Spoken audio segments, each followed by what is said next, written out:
আসসালামু আলাইকুম দর্শক, আমি আতিক রহমান পূর্ণিয়ার ভিউ ইউটিউব চ্যানেলে আপনাদেরকে স্বাগত জানাচ্ছি। আমি শুরুতেই জানিয়ে নিই আমাদের নিয়মিত আয়োজন খোঁজ খবরে আমাদের আজকের অতিথি আপনাদের সবার খুবই প্রিয় এবং যার বিশ্লেষণের জন্য আপনারা অনেক সময় অপেক্ষা করেন, সেই প্রিয় মুখ রাজনীতি বিশ্লেষক এবং সমসাময়িক সময়ের রাজনীতির একজন পুরনো মানুষ, অভিজ্ঞ মানুষ এবং অভিজ্ঞ রাজনীতি বাংলাদেশে মেজর অবসরপ্রাপ্ত আখতারুজ্জামান রঞ্জন। আমরা মেজর অবসরপ্রাপ্ত আখতারুজ্জামান রঞ্জনের আলোচনা শুনবো।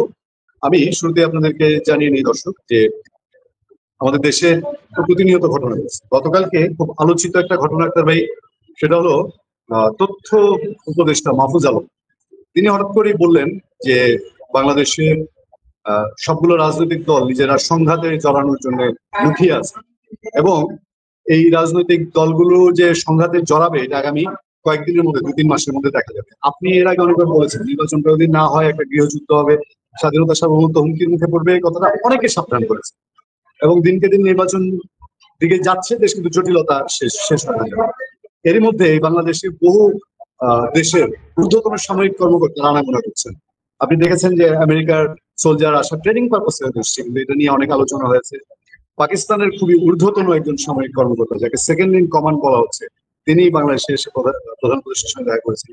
ভারতীয় সেনা কর্মকর্তাদের আনাগোনার কথা শোনা যায়, বিভিন্ন গোয়েন্দা সংস্থার তৎপরতা আগের যে কোনো সময়ের চেয়ে বেড়েছে বলে জানা যায়।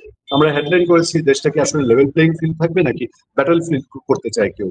মেজর আখতারুজ্জামান রঞ্জন, একে হচ্ছে মাহফুজ আলমের তথ্য উপদেষ্টার এই গৃহযুদ্ধের আশঙ্কা বা গৃহযুদ্ধ না বললেও সংঘাতের আশঙ্কা এবং বিভিন্ন দেশের সেনা ঊর্ধ্বতন সেনা কর্মকর্তাদের আনাগোনা, আসলে কিসের লক্ষণ দেখতে পাচ্ছি আপনার কাছে বিশ্লেষণ জানতে চাই।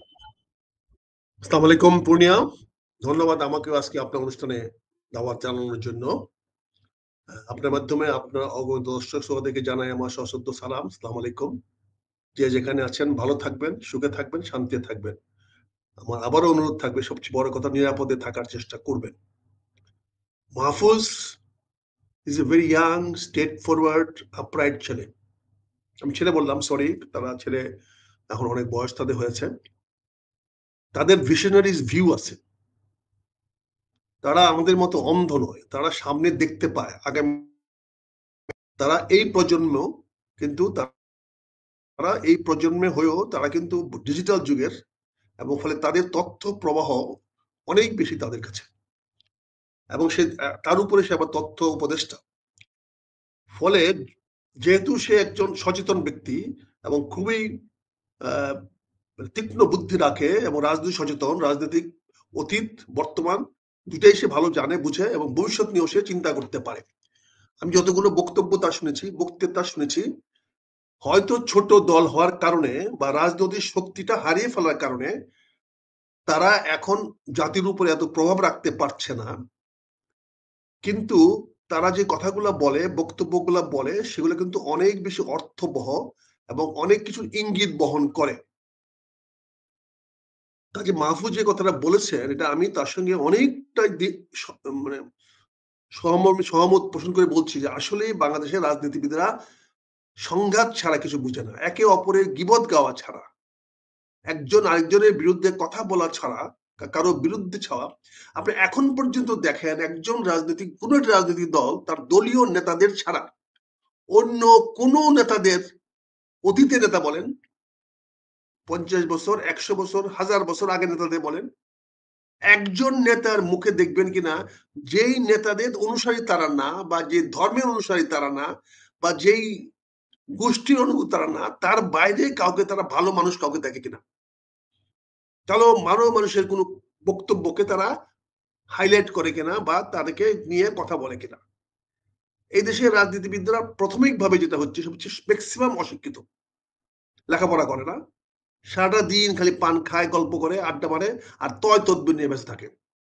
তাদের পদগুলা তারা বাগাইতে হয় তদবির করে, এরকম কোনো কার্যক্রম করে নয়। তারা নিজেরা চাঁদাবাজ এবং তাদের চারপাশে চাঁদাবাজদেরকে রাখে। আমি সরি, এই কথাটা আমি বলছি সকল নেতাদের বেলায়। বর্তমানে বাংলাদেশের রাজনীতিতে এমন একজন নেতা নাই যারা নিজের কামাইয়ের বাইরে বা অন্যের সাহায্য সহযোগিতা ছাড়া রাজনীতি করে। এটাই দুর্ভাগ্যজনক। ফলে কি হচ্ছে, তারা হলো ভাগাড়ের শুয়োরের মতো, নিজের খাদ্য আহরণ করার জন্য ঘেউ ঘেউ ঘেউ ঘেউ করে। আপনি দেখবেন যে কুকুর যে জাত, কুকুর কিন্তু যত না বেশি খায় তার চেয়ে বেশি ঘেউ ঘেউ করে, কারণ সে কিন্তু উচ্ছিষ্ট খাবারই খায়, সে কিন্তু তৈরি করা খাবার খায় না, সে ভালো বেছে কোনো খাবার খায় না, এবং সে সবসময় খাওয়ার জন্য চিৎকার করে এবং কাকে একটা জিনিস কা কা করে। আমাদের রাজনীতিবিদদের মধ্যে এই চরিত্রটা খুবই প্রকট। আমরা তো কাওয়া কাদেরকে চিনি, কাওয়া কাদের বলতাম, এবং আমাদেরও আমাদের মধ্যে এই অভ্যাসটা আছে যে আমরা সবকিছুতেই ঘেউ ঘেউ করি। আমরা ঘেউ ঘেউ করে অযথা অপ্রয়োজনীয় নিজেদের প্রতি দৃষ্টি আকর্ষণ করার চেষ্টা করি। আমাদের বক্তব্যের মধ্যে কোনো সারমর্ম পাবেন না, কোনো সারার্থ পাবেন না, কোনো গভীর কোনো চিন্তা পাবেন না। সবার কথার মধ্যে দেখবেন যে একজন একজনের কথার বিরুদ্ধে ঘেউ ঘেউ করে উঠছে। একজন কথা বললেই সে কথাটাকে ইতিবাচক ভাবে নিবে না, সব সময় নেতিবাচক ভাবে নিয়ে ঘেউ ঘেউ করে উঠবে, যেন মনে হচ্ছে রাজনীতি বা দেশ বা জাতি তার বাপ দাদার একার সম্পত্তি। সে যা বুঝে, সে যা বলে, তাই সবাইকে মেনে নিতে হবে, তাই সবাইকে অনুসরণ করতে হবে। সে অন্যের কথা শোনার চেষ্টা করবে না, অন্যের সঙ্গে এরকম কোনো এক্সচেঞ্জ অফ ভিউজ, মত বিনিময় করবে না। তারা একমত পোষণ করতে চায়। কাজেই মাহফুজকে আমি ধন্যবাদ জানাই যে রাজনীতিবিদ সম্বন্ধে সে স্পষ্ট বক্তব্যটা দিতে পেরেছে, খুব সাহসী বক্তব্য দিয়েছে। অর্থাৎ সবাই তো আমরা রাজনীতিবিদ, রাজনীতিবিদদের বিরুদ্ধে কিছু বলা মানে আপনার আমার সবার বিরুদ্ধে বলা হয়, আপনার না, সরি সাংবাদিক আপনি। কিন্তু আমরা যারা রাজনীতি করি, কোনো একজন রাজনীতিবিদকে যদি আমরা দোষারোপ করি, তার দোষটা কিন্তু শতভাগ আমার উপরে পড়ে। যেমন আমি বিনয়ের সঙ্গে বলছি, আমি রাজনীতি করি, রাজনীতি চর্চা করি, রাজনীতি নিয়ে ভাবি, দেশ জাতি মানুষের কল্যাণ নিয়ে যতটুকু সময় পায়, যতটুকু মেধা বুদ্ধি আছে দিয়ে ভাবার চেষ্টা করি। কাজে কোনো রাজনীতিবিদদের সম্বন্ধে কোনো গালি দেয় বা আমিও গালি দেই, তখন এই গালিটা কিন্তু শতভাগ আমিও পাই, এটা আমার বেলা প্রযোজ্য হয়ে যায়, কারণ আমরা তো এর বিকল্প বাইরে কিছু প্রমাণ করতে পারি নাই। কাজে মাহফুজ যে কথাটা বলেছেন সে কথাটা সঠিক, সত্য। আপনি দেখেন গত 3 দিনের বক্তব্যের সারমূল দেখেন, সবারই বক্তব্য নির্বাচনটাকে বানচাল করার চেষ্টা করছে। এখন আমাকে বলে নির্বাচনটা বানচাল করার চেষ্টা করছে, সবাই বক্তব্য দিচ্ছেন, কে করতেছে? বাংলাদেশে নির্বাচন বানচাল করার ক্ষমতা কি জাতীয় পার্টি বা আওয়ামী লীগ বা আওয়ামী লীগের দোসরদের আছে? যদি থাকে তাহলে পরিষ্কার করেন, বলেন যে আওয়ামী লীগের দোসররা বাংলাদেশে এত বেশি ক্ষমতাশালী, এত বেশি প্রভাবশালী, তারা জনগণের এত বেশি কর্তৃত্ব বা নেতৃত্ব দিতে পারতেছে এখনো, যে বাংলাদেশে আসন্ন নির্বাচনটাকে তারা বানচাল করতে পারে। এই কথাটা খোলামেলা বলেন তাহলে, রাজনীতিবিদরা বলুক, বাংলাদেশে যারা রাজনীতিবিদ আছে যারা এই নির্বাচন, অথচ প্রতিটা নেতার কাছে দেখবেন কথার বানচাল করা হচ্ছে। কে বানচাল করতে চাচ্ছে? তাহলে এদের মধ্যে সেটা আগে বলুক যে আমি কথা দিচ্ছি, কমিটমেন্ট দিচ্ছি, আমি নির্বাচনের বিবেক কথা বলবো না, কোনো পদক্ষেপে যাব না, এই কথাটা ক্লিয়ার করুক। সেটা তো আমরা কোনো রাজনীতিবিদকে দাবি করছি না, কাউকে চাচ্ছি না। এখন দেখেন বিভিন্ন ভাবে কথা বলা হচ্ছে। এছাড়া তত্ত্বাবধায়ক অন্তর্বর্তী সরকারে যারা আসছিলেন, খুব বাকবাকুম করে আসছিলেন, খুব বড় বড় কথা বলেছিলেন, রাজনীতিবিদরা ব্যর্থ হয়েছে, তারা পারে নাই, 50 বছরে পারে নাই। রেদওয়ান তো একদিনকে ধমক দিয়ে বললেন 50 বছর রাজনীতিবিদরা পারেন নাই। একদিন কি করছিলেন আপনারা? পারেন নাই কেন? রেদওয়ানা তখন হারে হারে টের পাচ্ছে, এবং কি যেভাবে নিজের ঘর সামলাবে, না রাজনীতি সামলাবে, না পদ সামলাবে, তার স্বামী তার পুত্ররা এখন কোথায় গেছে, এটা আপনি বলেছেন। আপনার কাছ থেকে শুনেছি তার পুত্র এবং তার স্বামী মহোদয় সাহেব কিভাবে এখন এই দেশটাকে লুটে খাওয়ার চেষ্টা করতেছেন। কাজেই মাহফুজকে ধন্যবাদ, এবং আসলে জাতি একটা সংঘাতের দিকে যাচ্ছে। কারণ আমাদের দেশে এই মুহূর্তে, এই সময়ে পাকিস্তানি বলেন, আমেরিকান বলেন, ওই জেনারেল ফেলান আসার কি দরকার? আমাদের দেশের সার্বভৌমত্ব বা স্বাধীনতার কোন রকম হুমকির মধ্যে আছি? আমাদের বর্ডারের চারপাশে কি ভারত কোন রকম সেনা সমাবেশ করছে? ভারত তো উল্টা বাংলাদেশের মানুষ যাতে ভারতে চলে না যায়, যাতে আওয়ামী লীগের লোকেরা ভারতে যাইতে না পারে, সেই জন্য বিভিন্ন জায়গায় তারা বন্ধ করার চেষ্টা করছে, তারা ভিসা বন্ধ করে রাখছে।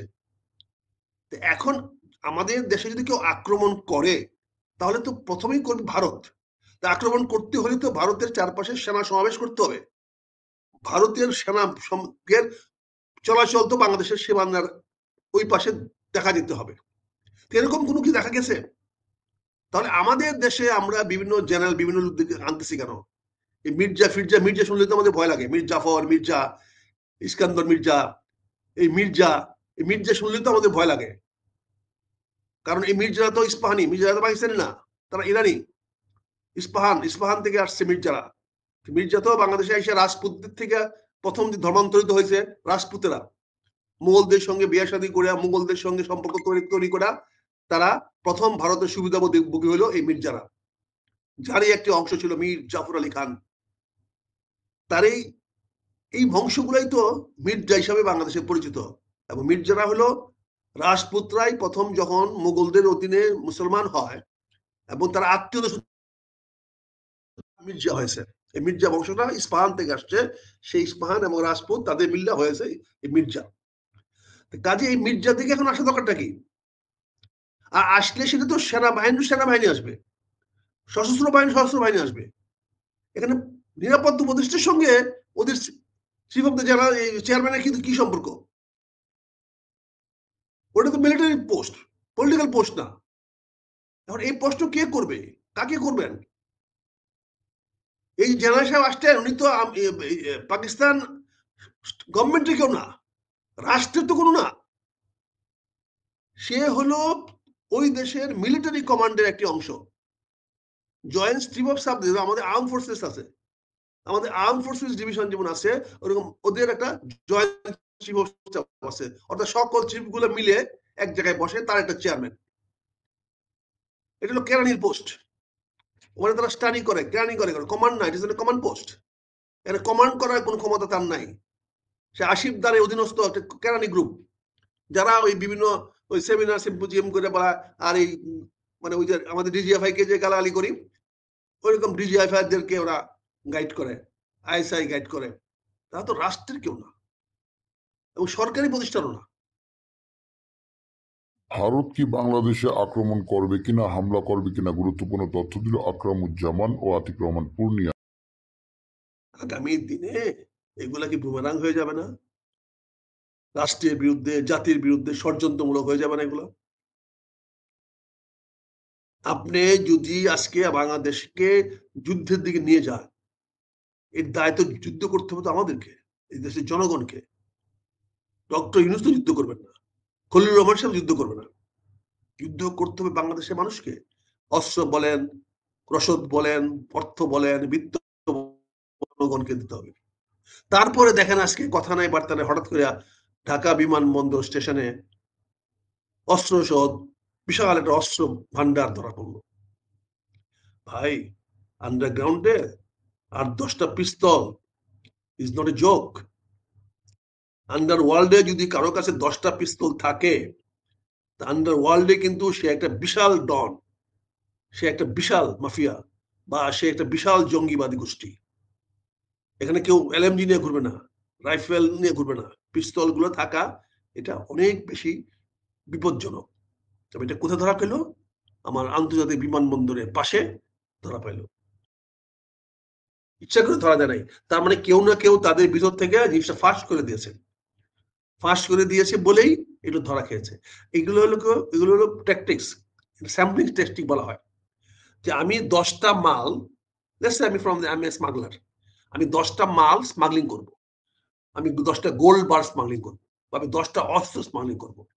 তখন আমার 3টা প্রভিশন থাকে। আমি কি 1:1 সাকসেস হব, না 1:2 সাকসেস হব?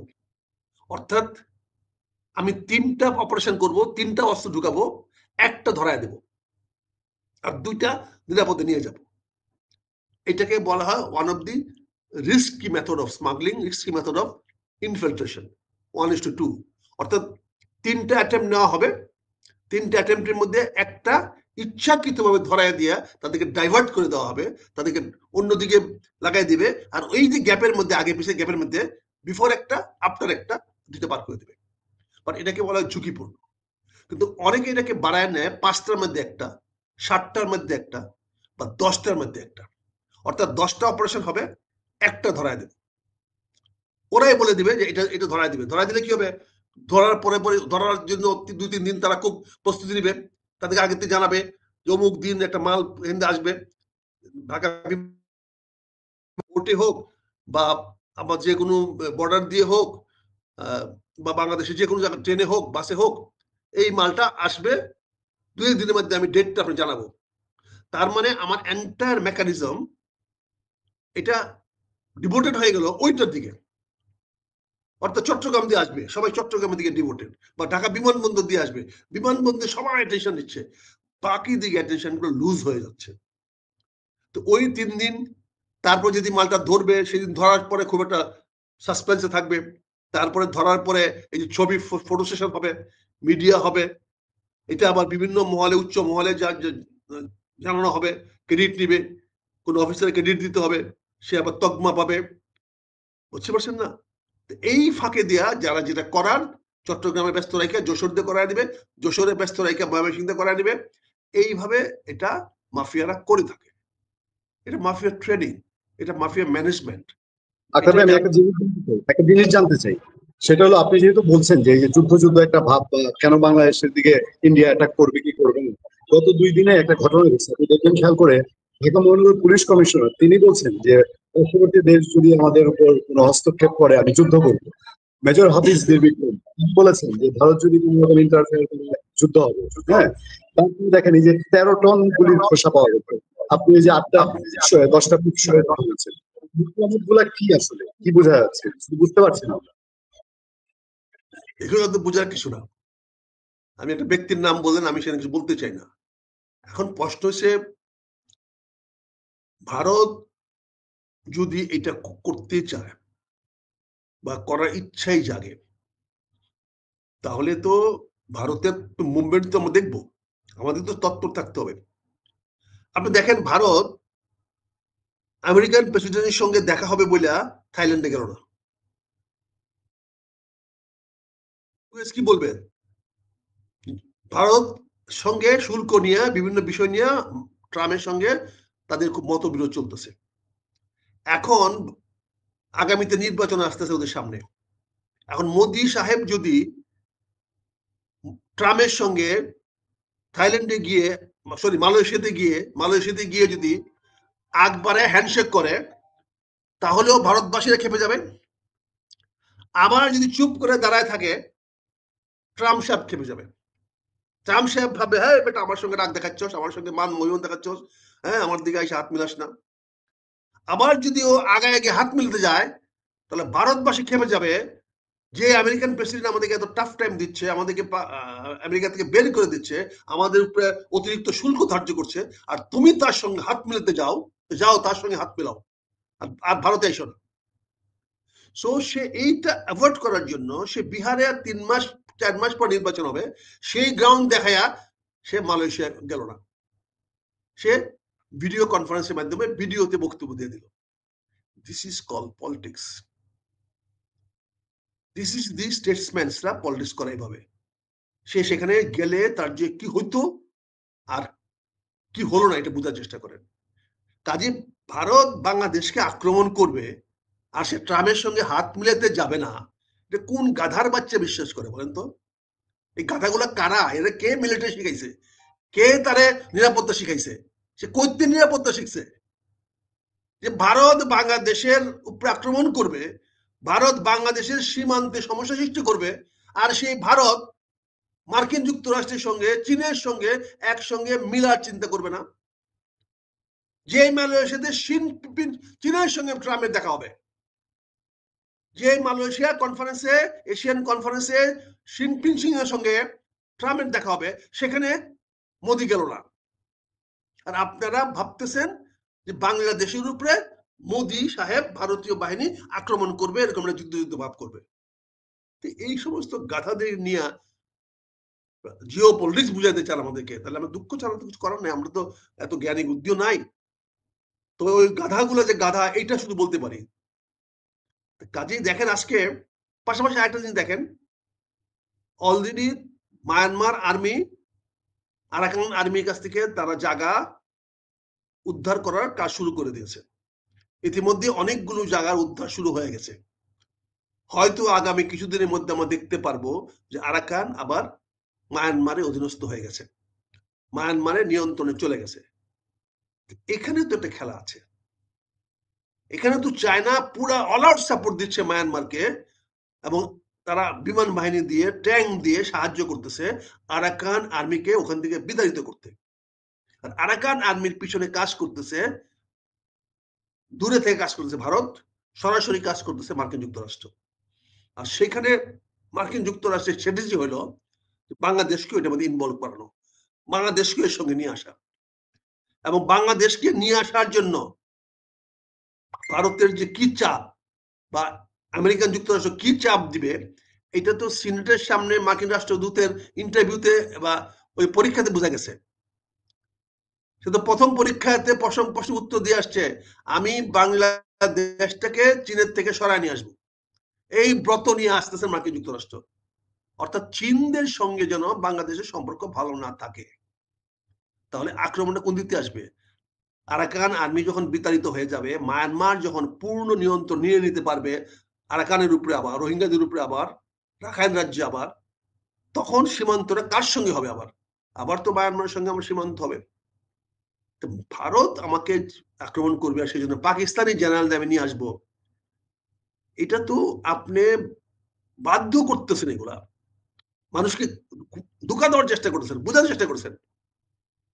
পাকিস্তান যেখানে আজ পর্যন্ত আমাদের এই সম্পদের বন্টন দেয় নাই, যা লুটে নিয়ে গেছে তার হিসাব দেয় নাই, এখন পর্যন্ত বিহারীদেরকে পাকিস্তানে নিয়ে যাওয়া হয় নাই, এখনো বিহারীরা আমার দেশে এখানে এসে তারা কিভাবে আছে দেখতে পাচ্ছেন, নিয়ে যায় নেই। সেই পাকিস্তানি জেনারেলের সঙ্গে ডক্টর ইউনূস সাহেব আপনি কেন, কি শান্তিতে আপনি নোবেল পেয়েছেন? শান্তির নোবেল পাওয়া ব্যক্তি পাকিস্তানি জেনারেলের সঙ্গে আপনি কি করে দেখা করেন? পাকিস্তানের জেনারেল কি করে আপনার সঙ্গে দেখা করতে আসে? এর দায় দায়িত্ব কি আপনার উপরে বর্তাবে না স্যার? এটা কি এতই সহজ হয়ে যাবে? আপনি কোন স্বর্গে বাস করছেন জানি না। আপনি কি খুশি হবেন দেশটা গৃহযুদ্ধ লাগলে? আপনি কি খুশি হবেন দেশের মধ্যে সংঘাত সৃষ্টি হলে? আপনি কি খুশি হবেন দেশের মানুষের হানাহানি কাটাকাটি লাগলে? তাতে কি আপনার নোবেল পাওয়াটা, শান্তিতে নোবেল পাওয়াটা কি আরো বেশি জাস্টিফাইড হবে? জনগণের সামনে সারা বিশ্বের কাছে আরো বেশি প্রতীয়মান হবে যে আপনি আসলে ঠিকই নোবেল পাওয়ার যোগ্য, না হলে সংঘাত লাগালেন কেমনে? কারণ শান্তি তো লাগাইলে, গন্ডগোল লাগাইলেই পরে শান্তি হবে, শান্তি তো আগে আসবে না। শান্তি আগে থাকলে তো আর নোবেল পাবেন না। গন্ডগোল আগে লাগাইতে হবে, সংঘাত আগে সৃষ্টি করতে হবে, তারপরে সংঘাত বন্ধ করার জন্য যিনি কাজ করবেন তিনি নোবেল পাবেন। তাহলে আপনি তো যোগ্য ব্যক্তি। স্যার আপনি বলছিলাম আপনার বিরুদ্ধে বলবো না, কথা বলবো না, আমরা কমিটেড। আমাদের নেতা বলেছে আপনাকে পূর্ণ সহযোগিতা করবো, আমরা পূর্ণ সহযোগিতা করবো স্যার, আপনাকে শেষ পর্যন্ত সহযোগিতা করবো। আপনার সম্বন্ধে আমরা কোনো কটু কথা বলতে চাই না স্যার, পরিবেশ পরিস্থিতির কারণে বলে ফেলি, বাস্তবতার কারণে বলে ফেলি এগুলা, কারণ ছবিগুলো জাতির সামনে আপনার জন্য কলঙ্ক বয়ে আনে। পাকিস্তানি জেনারেল ছবি আপনার পাশে বসাইয়া আপনার জাতিকে একটা থ্রেটের মধ্যে ফেলে দিয়েছেন, একটা চ্যালেঞ্জের মধ্যে ফেলে দিয়েছেন। তাতে পাকিস্তানি জেনারেল খুশি হলো কি খুশি আমি জানি না, কিন্তু পাকিস্তানের সিন্ধিরা খুশি হবে না, পাকিস্তানের পাখতুনরা খুশি হবে না, আফগানরা খুশি হবে না। আফগানরা পাকিস্তানের বিপক্ষে গিয়ে এখন ভারতের সঙ্গে বন্ধুত্ব করতেছে। যে আফগানিস্তান পাকিস্তানের উপর নির্ভরশীল ছিল, আজকে সেই আফগানরা ভারতের সঙ্গে বন্ধুত্ব করছে। আপনার পাশে পাকিস্তানি জেনারেলকে বসা দেখে পাখতুনরা, পেশোয়ারিরা, এমনকি বেলুচরা খুশি হবে না স্যার। আপনাকে ওদের সামনে ভিলেন বানিয়ে দেওয়া হবে। সিন্ধু প্রদেশের লোকেরা আপনার প্রতি খুশি হবে না স্যার, ওই পাকিস্তানের জেনারেলকে আপনার পাশে দেখে। এটা আপনার ভুল খেলায়, খলিল আপনাকে ভুল জায়গায় নিয়ে যাচ্ছে। খলিল সবসময় মনে করে তার বন্ধু বান্ধব আশেপাশে সবাইকে বলে বেড়ায় যে আপনি জ্ঞান তার চেয়ে বেশি না, আপনি তার চেয়ে বেশি গুণী না, বেশি পারদর্শী না। এটা আমার কথা না, তার আশেপাশে বন্ধুরাই বলে, এবং প্রায় খলিল আক্ষেপ করে ইউনূস সাহেব তো কিছু বুঝে না, ওনাকে বুঝাতে পারি না, ওনার মাথায় তো গিলু নাই। এগুলো আমার কথা না স্যার, এগুলো আমি বলি না স্যার, এগুলো খলিল তার বন্ধুদের সঙ্গে বলে। জিজ্ঞাসা করেন পিনাকিকে, জিজ্ঞাসা করেন, জিজ্ঞাসা করেন ইলিয়াসকে, জিজ্ঞাসা করেন কনক সরোয়ারকে, দেউল সে। কিন্তু আপনি তো তাদের কথা শুনবেন না, আপনি শুনবেন শুধু ভুট্টোর কথা। কাজেই আপনি তো এই আগুন নিয়ে খেলা করতেছেন, আপনার হাতে আছে সময় মাত্র 3 মাস।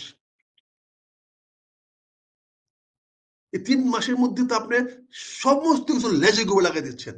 ভারত, আমি আবারও বলছি, ভারত বাংলাদেশে আক্রমণ করবে না। ভারত বাংলাদেশের সীমান্ত রেখায় কোনো প্রকার সেনা মুভমেন্ট দেখাবে না।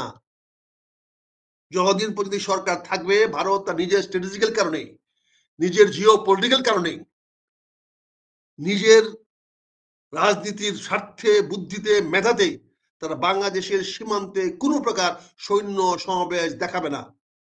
বাংলাদেশের রাজনীতিতে কোনো প্রকার প্রকাশ্য হস্তক্ষেপ বা গোপনে হস্তক্ষেপ বা যেটা ধরা পড়ে যেতে পারে এরকম হস্তক্ষেপ দেখাবে না।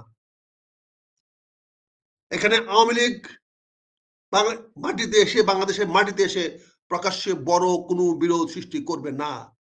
তারা বড় কোনো মিছিলের ডাক দিবে না, তারা বড় কোনো আন্দোলনের ডাক দিবে না। যা করবে বিচ্ছিন্নভাবে করবে। কারণ আমেরিকা সবাই জানে, ভারত জানে, আওয়ামী লীগ জানে যে ইউনূস সাহেবের সঙ্গে রাজনৈতিক বিরোধ সৃষ্টি হইলে ইউনূস সাহেব শক্তিশালী হবে। কাজেই ভারত এবং আওয়ামী লীগ কখনোই ইউনূস সাহেবের সঙ্গে রাজনৈতিক বিরোধ করতে যাবে না। তারা আবার এইটাও বিশ্বাস করে, যদি ইউনূস সাহেবের সঙ্গে অন্য রাজনৈতিক দলে কোনো বিরোধ সৃষ্টি হয়, বিভেদ সৃষ্টি হয়, বিভক্তি সৃষ্টি হয়, যদি ডক্টর ইউনূস সাহেবের পিছন থেকে যদি বিএনপি সরে যায় বা জামাত সরে যায় বা অন্য রাজনৈতিক দলগুলো সরে যায়, তাহলে ইউনূস সাহেব বাংলাদেশের মাটিতে একদিনও টিকে থাকতে পারবে না। তাতে যে নিম্নচাপ সৃষ্টি হবে, তাতে শূন্যতা সৃষ্টি হবে, তাতেই বাংলাদেশে একটা ভূমিকম্প হয়ে যাবে, তাতে একটা ঘূর্ণিঝড় হয়ে যাবে। সেই ঘূর্ণিঝড়ের মধ্যে কে টিকে থাকবে, কে টিকে থাকবে না, এটা ডিসাইড করতে সময় লাগবে। আওয়ামী লীগ, শেখ হাসিনা সেটা যদি অপেক্ষা করতেছে, ভারত সেটা যদি অপেক্ষা করতেছে, দ্রুত সেই সুযোগটা ভারতকে করে দিচ্ছি। অতি দ্রুত আমরা আওয়ামী লীগকে সেই সুযোগটা করে দিচ্ছি। প্রতিটা কথায় দেখেন, আজকে তো এই মুহূর্তে আমাদের উপদেষ্টাদের বিরুদ্ধে কথা বলার কথা ছিল না। সবারই কথা বলা উচিত ছিল, উপদেষ্টারা ভালো কাজ করেছেন বলে দেশটা নির্বাচনের দিকে যাচ্ছে। সবারই আস্থা দেখানো উচিত ছিল উপদেষ্টাদের মন্ডলীর উপরে যে এনারা একটি সুস্থ সুন্দর নির্বাচন দিতে পারবেন। এখন যদি নাহিদ ইসলামের মতো লোক, সজীবের মতো লোক যদি বাংলাদেশের রাজনীতিতে হস্তক্ষেপ করতে পারে, নির্বাচনে হস্তক্ষেপ করতে পারে, তাহলে বুড়িয়া রাজনীতিবিদ গুলার আত্মহত্যা করা উচিত। আসিফ সজীবের মতো বুদ্ধিমান ছেলে যদি, মেধাবী ছেলে যদি এখনই বাংলাদেশের রাজনীতি হস্তক্ষেপ করতে পারে, রাজনীতি চালাইতে পারে, বাংলাদেশের নির্বাচনকে বানচাল করতে পারে, তাহলে ওই আসিফ মাহমুদের পাশ হয়ে এই বুড়া রাজনীতিবিদদের রাজনীতি করা উচিত, না রাজনীতি থেকে চলে যাওয়া উচিত। আসিফ মাহমুদের বক্তব্যকে যদি জাতীয় বক্তব্য ধরে নেয় কেউ, এর মতো গাধা রাজনীতিবিদ কেউ নাই। আসিফ মাহমুদ তার অ্যাটেনশন ড্র করার জন্য, তার গুরুত্ব দেখানোর জন্য সে এমন অনেক কথা বলবে যে কথাগুলো কোনো অর্থ হয় না, কোনো মানে হয় না, যে কথাগুলোর কোনো রকম ফলদায়ক কিছু হওয়ার সুযোগ নাই, কিন্তু সে বলবেই। আপনি যখন তাহের সাহেব মতো লোক বলে তার ৬০ লক্ষ কর্মী, সশস্ত্র কর্মী তৈরি হচ্ছে, তখন সরকারের টনক নড়ে না? মাহফুজ যে কথাটা বলেছে যে রাজনীতিবিদরা নিজেদের মধ্যে বিভেদ সৃষ্টি করার চেষ্টা করছে, তাহের সাহেব যখন চ্যালেঞ্জ করলো যে তার ৬০ লক্ষ সশস্ত্র লোক তৈরি হচ্ছে, এটা কি বাংলাদেশের সংঘাতের সৃষ্টি করে নাই? এতে কি আমেরিকানরা সাবধান হয়ে যায় নাই? এতে কি জামাতের ১২টা বাজায় দিল না? আমেরিকার হাতে যখন দেখলো জামাত যখন ৬০ লক্ষ সশস্ত্র লোক তৈরি করছে, তখন আমেরিকা আর জামাতকে কোনো সহায়তা করবে? এই সহজ অঙ্কটা জামাতের বন্ধুরা বুঝেন না। কি ক্ষতিটা আপনাদের করলো, কি সর্বনাশটা আপনাদের করলো? উনি ৬০ লক্ষ সশস্ত্র বাহিনীর কথা বললো। আজকে যখন আজমি গোলাম আজমের ছেলে সেনা প্রধানের কথা বলে, সেনা প্রধান নাকি তাকে করজোরে তার কাছে ক্ষমা চেয়েছে, এই কথা বলে সেনা কমান্ডকে সে যখন হেয় করতে চায়, তার উদ্দেশ্য কি জানেন না? আপনি আসমিকে গ্রেফতার করার পিছনে বর্তমান সেনা প্রধানের কোনো দায় দায়িত্ব ছিল না। তারপরে সে তাকে মুক্ত করেছে, সে তাকে বাঁচিয়ে নিয়ে আসছে, তার জন্য তার প্রতি কৃতজ্ঞ থাকা উচিত। কিন্তু সে আজমি কি বললো কালকে ইন্টারভিউতে? কিভাবে সেনাবাহিনীকে শেখ করলো? যার পিতার বিরুদ্ধে মামলা হচ্ছে, ইন্টারন্যাশনাল ট্রাইব্যুনালে মামলা হচ্ছে, সেই সন্তান, পিতার সন্তান কি করে সেনাবাহিনী চাকরি করতে পারে? এটা তো অযোগ্যতা হয়ে গেছে।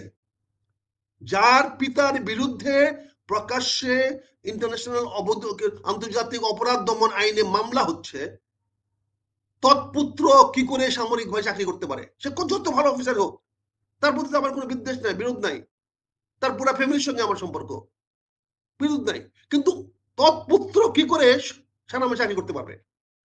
এবং তাকে তো বন্দী করতেই হবে, যেহেতু তার পিতার বিরুদ্ধে রাষ্ট্র অভিযোগ এনেছে যে সে আন্তর্জাতিক অপরাধ ট্রাইব্যুনালের আসামি এবং সে মানবতা বিরোধী অপরাধ, এই ধরনের অপরাধ সে করেছে, হত্যা, লুণ্ঠন, ধর্ষণ ইত্যাদি মামলার সঙ্গে, ইত্যাদি অভিযোগের সঙ্গে জড়িত। তৎপুত্র কি করে সেনাবাহিনীতে কর্ম থাকবে? তাকে বলা হয়েছে, সে রিয়েক্ট করেছে, সেটার বিরুদ্ধে সে সেনাবাহিনীতে একটা কু করার চেষ্টা করেছে, সেনাবাহিনীতে বিশৃঙ্খলা সৃষ্টি করার চেষ্টা করেছে। তৎকালীন সময়ে তার বিরুদ্ধে ব্যবস্থা নেওয়া হয়েছে, ব্যবস্থা নিয়ে তাকে কারারুদ্ধ করে রাখা হয়েছে। তাকে তো গুম করা হয়নি, খুন করা হয়নি, তার সম্বন্ধে বলা হয়েছে, হ্যাঁ তার প্রতি যথাযথ মর্যাদা দেওয়া হয়নি, ব্যবস্থা নেওয়া হয়নি, সেটা আমরা প্রতিবাদ করেছি, এখনো প্রতিবাদ করছি। তার প্রতি যথেষ্ট সম্মান দেখানো হয় নাই। কিন্তু সে তো মুক্ত থাকতে পারে না যখন তার পিতার বিরুদ্ধে রাষ্ট্র মামলা করছে। অথচ এই ভদ্রলোক এখন আইসা বাংলাদেশ সেনাবাহিনী সেনা প্রধানের বিরুদ্ধে প্রকাশ্যে বক্তব্য দিচ্ছেন। এইটা কি আর্মি ডিসিপ্লিনের এগেনস্টে যায় না?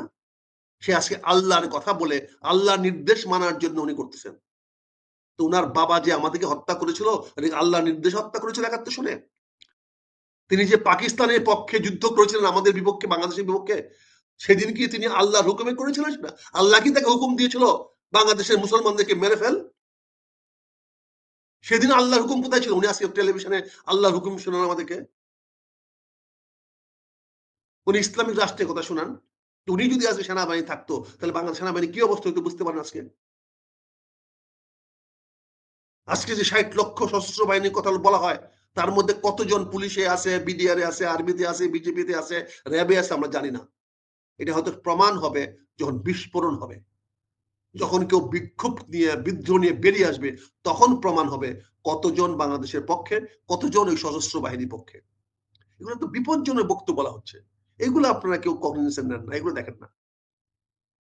আপনি সেনা প্রধানকে দুর্বল করা মানে কি? সেনাবাহিনীকে দুর্বল করা। আপনি প্রশ্ন করতেছেন, সেই অফিসাররা তো এখনো দোষী হয় নাই, সাব্যস্ত, তাদের বিরুদ্ধে আপনি অভিযোগ এনেছেন, তাদের বিরুদ্ধে আজমি অভিযোগ এনেছে, আজমির অভিযোগে আজকে এই দ্বিতীয় ট্রাইব্যুনাল কাজ করতে বোঝা গেল। এখন তা আজমি অভিযোগ করলে যদি ফাঁসি দিয়ে দাও, তাহলে তো বিচারের দরটা কি? তারা তো সার্ভিং অফিসার, তারা তো চাকরিতে আছে। আজমির সঙ্গে যে ব্যবহার করা হয়েছে, সে ব্যবহার করা হয়েছে আজমিকে চাকরি থেকে বরখাস্ত করার পরে, চাকরি থেকে বাদ দেওয়ার পরে। এবং আমি তো বলছি বাদ দেওয়া হয়েছে কেন আজমিকে? আজমিকে আমরা আর্মিতে ঢুকাই নেই, আজমি তো আমাদের আমলে আর্মিতে ঢুকছে, আমরা তো শুধু মানা করি না আজমিকে। আজমি যখন আর্মিতে প্রবেশ করছে, আর্মিকে সোর্ড অফ অনার দেওয়া হয়েছে, তো বাংলাদেশ আর্মি তাকে দিয়েছে, জামাতের সরকার ছিল না, তার বাবা গোলাম আজমের সরকার ছিল না, সরকারটা ছিল ৭১-এর মুক্তিযুদ্ধের সরকার।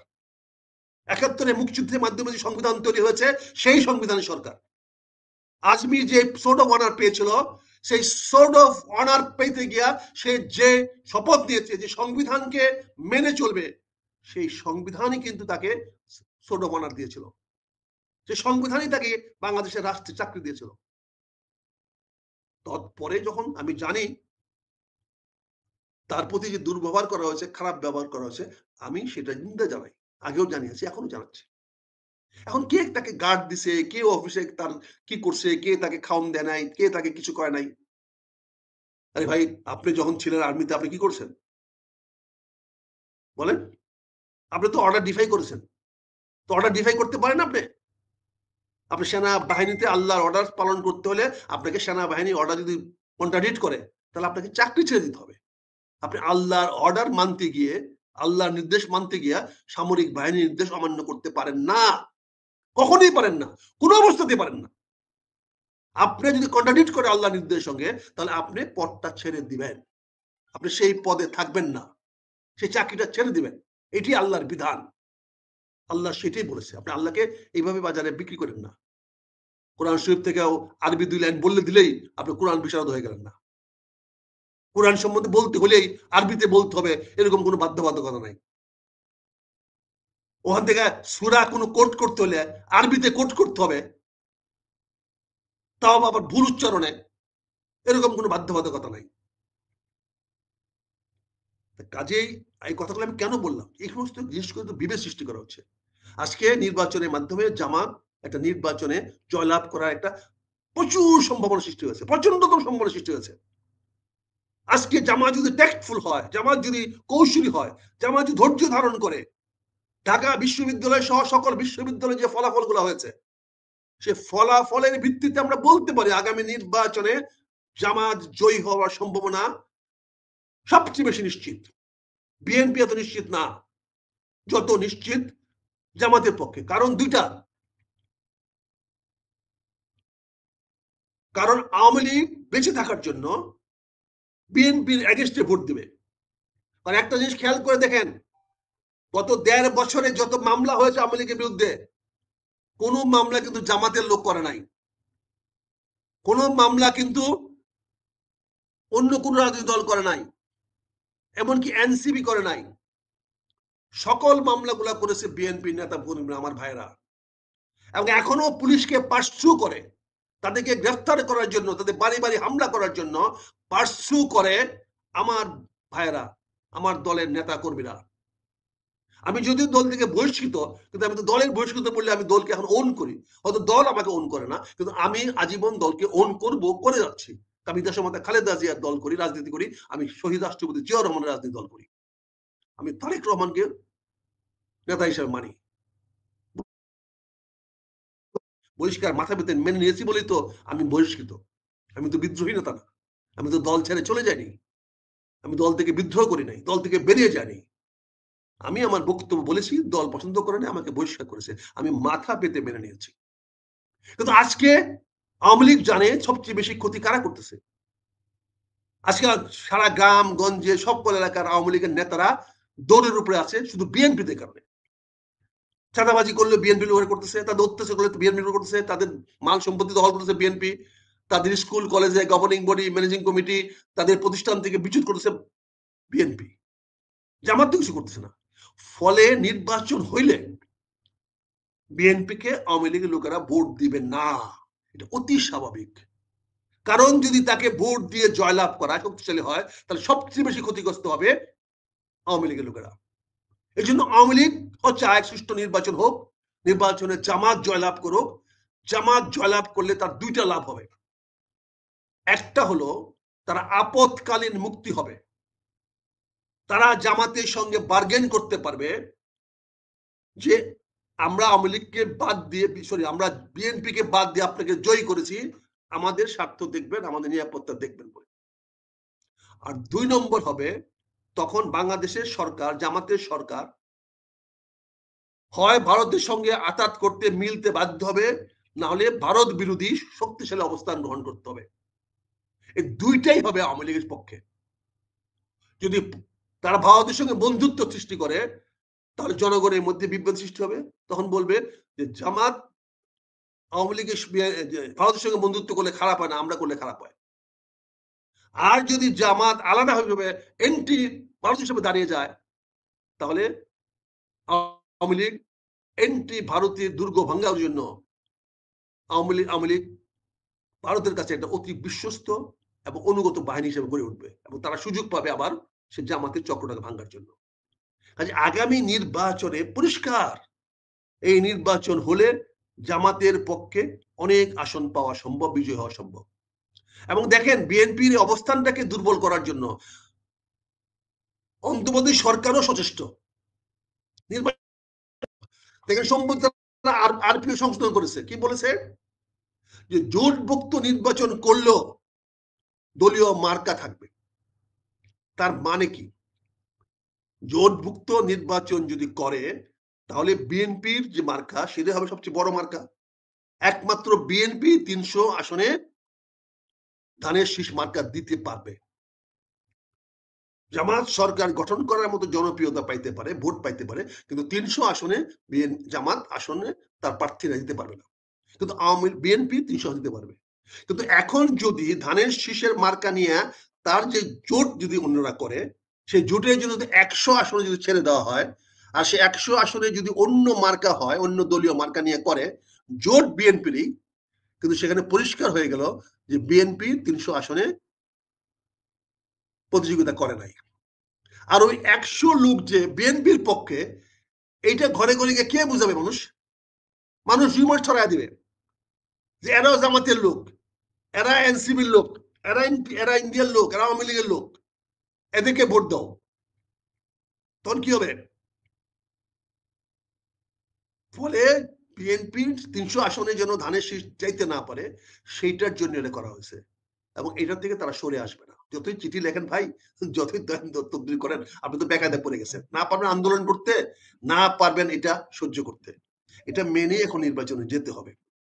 এটা মেনে কিভাবে যাওয়া যায় সেই চিন্তা করেন। আপনি চিঠিতে কোনো কাম হবে না, আর এর বিরুদ্ধে আন্দোলন করতে পারবেন না, কারণ আন্দোলন করলে আপনার বিরুদ্ধে বলবে যে নির্বাচন তো নষ্ট করার চেষ্টা আপনি করতেছেন। কাজে ফেসে গেছেন, ফাঁসিয়ে দেওয়া হয়েছে, কাজে মেনে নিতে হবে। কাজ বুঝেন বিএনপির বিরুদ্ধে সবাই কেমন তৎপর। বিএনপি সাবধান হইতে হবে, আরো সহিষ্ণু হইতে হবে, আরো সজাগ থাকতে হবে, আরো চোখ কান খোলা থাকতে হবে। এই সিদ্ধান্ত নেওয়ার আগে যখন আলোচনা হয়েছিল, তখন আপনারা কোথায় ছিলেন? ঘুমাচ্ছিলেন? আপনার লোক ছিল না? আপনারা বলে নির্বাচন কমিশন আপনার লোক আছে, প্রশাসনে বলে আপনাদের লোক আছে, সরকারের মহলে বলে আপনাদের লোক আছে, অ্যাটর্নি জেনারেল বলে আপনাদের বিএনপির লোক, তাহলে এই সলিসিটর বলে আপনার লোক, তাহলে আইনটা হলো কেমনে?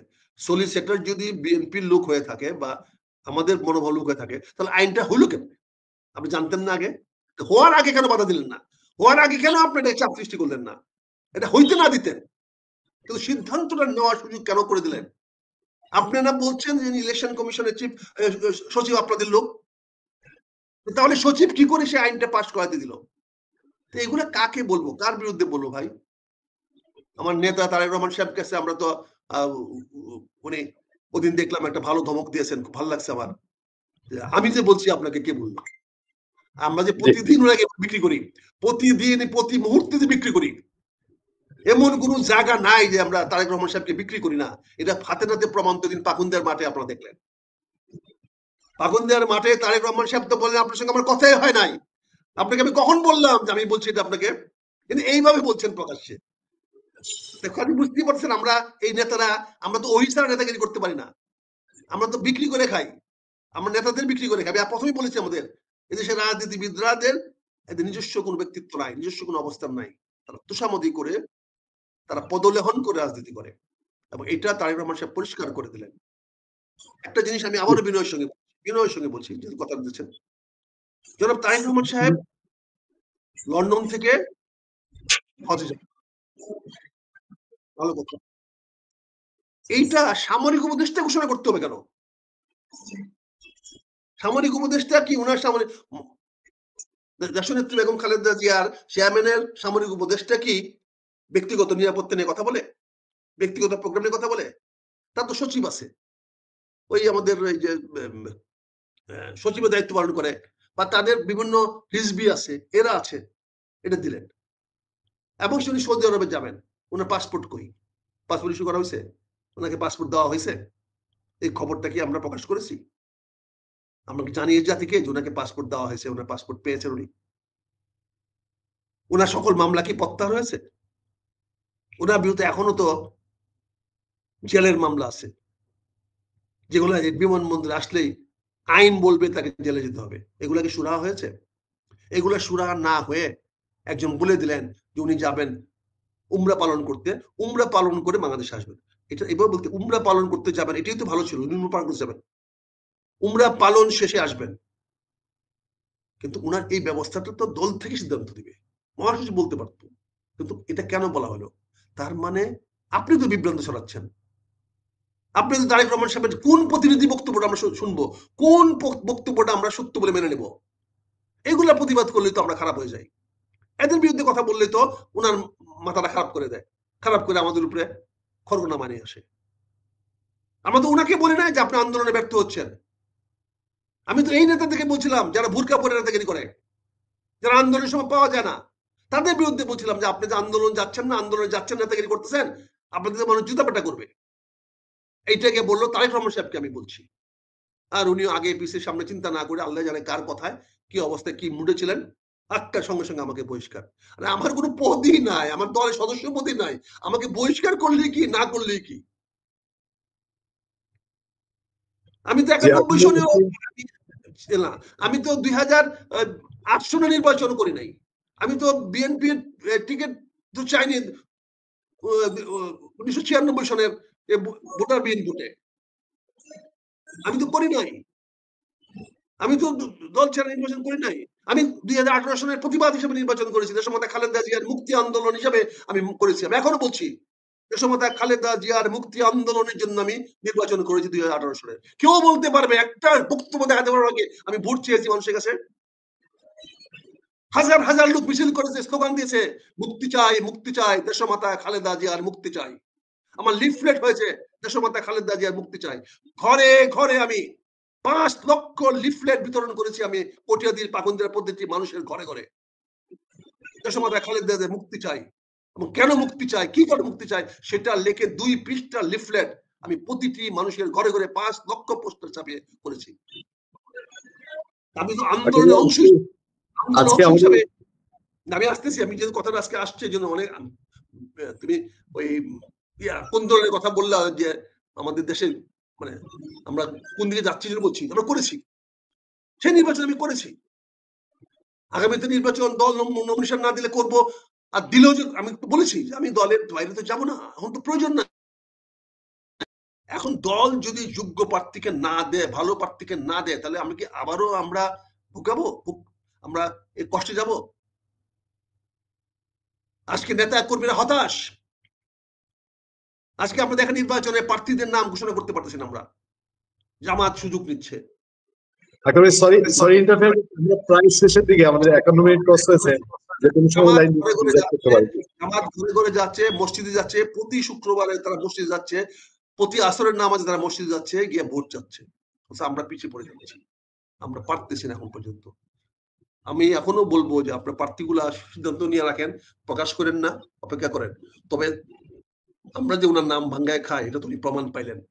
কাজে আজকে আমাদের রাজনীতিবিদরা যেদিকে আগাচ্ছি, আবার মাহফুজের কথায় আসি, মাহফুজ যে কথা বলেছেন, রাজনীতিবিদরা সবাই পরস্পর বিরোধিতা করে দেশটাকে ধ্বংসের দিকে নিয়ে যাচ্ছে। এই জন্য মাহফুজকে ধন্যবাদ জানাই, এবং তুমিও কারেক্ট, তোমার বক্তব্যটা সঠিক যে এরা নিয়ে যাচ্ছে। না হলে এই সময় পাকিস্তানের জেনারেল আসার বাংলাদেশে কোনো প্রয়োজন নাই, কোন রকম গ্রাউন্ড নাই, কোন রকম পরিবেশ নাই, যেই পরিবেশের যেই কারণে পাকিস্তানের জেনারেল আমাদের বাংলাদেশে আসতে পারে। আমাদের এখানে পাকিস্তান থেকে আনার কিছুই নাই, আমাদের কোনো সামরিক জিনিস আনে, পাকিস্তানে আনে অন্য দেশ থেকে সামরিক অস্ত্রপাতি, পাকিস্তান থেকে আনা কিছু নাই। পাকিস্তান সেনাবাহিনীর চেয়ে অনেক ভালো প্রশিক্ষণ দেওয়ার ক্ষমতা আমার বর্তমান সেনাবাহিনীর আছে। আমরা চাইনিজ রাইফেল আনি, ওরাও চাইনিজ রাইফেল আনে। আমরা ফেস টু ফেস কমব্যাটে পাকিস্তানের চেয়ে অনেক বেটার, এটা প্রমাণ হয়েছে কয়েকবার। হ্যাঁ, পাকিস্তানিরা দেশকে বিক্রি করে দিয়া বিভিন্ন দেশ থেকে অনেক দামি দামি অস্ত্র আনছে, যে অস্ত্রগুলা তারা পাহারা দিয়ে রাখে, এগুলা শোকেস। আমরা সেই ডিফেন্সে বিশ্বাস করি না, আমরা fight to fight, face to face combat করার যোগ্যতা অর্জন করতে চাই, এবং সেই যোগ্যতা বাঙালিদের আছে, বাংলা সৈনিকদের আছে, অতীতও ছিল, এখনো আছে, আগামীতেও আসবে ইনশাল্লাহ। যদি প্রয়োজন পড়ে বাঙালির ছেলেরা fight to fight, face to face যুদ্ধ করে দেখিয়ে দেবে বাংলার সেনারা এখনো পৃথিবীর শ্রেষ্ঠ। ধন্যবাদ আপনাকে পুনিয়া। অনেক অনেক ধন্যবাদ। বেশ কয়েকটা মূল্যবান জায়গা এবং বেশ কিছু গুরুত্বপূর্ণ ইস্যুতে আপনি যেগুলো আমরাও অনেকে জানতাম না, দর্শকরাও নিশ্চয়ই অনেকে জানতেন না, সেই জিনিসগুলো আমরা জেনেছি এবং রাজনীতির বেশ কিছু গভীর বিশ্লেষণ পেয়েছি। ডাক্তার ভাই রেগুলার নিয়মিত আপনাকে কষ্ট দিচ্ছি এবং আমাদের দর্শকরা উপকৃত হচ্ছেন, আপনার মূল্যবান বিশ্লেষণ এবং বক্তব্য জানছেন, দর্শকদের আগ্রহ কমেন্ট দেখলে বোঝা যায়। আজকে আমরা দর্শকদের কমেন্টে আর মনোযোগী হচ্ছি না। আপনার দীর্ঘায়ু, সুস্থতা এবং মঙ্গল কামনা করে আজকে এখানে শেষ করছি। ভালো থাকবেন, সুস্থ থাকবেন। আসসালামু আলাইকুম।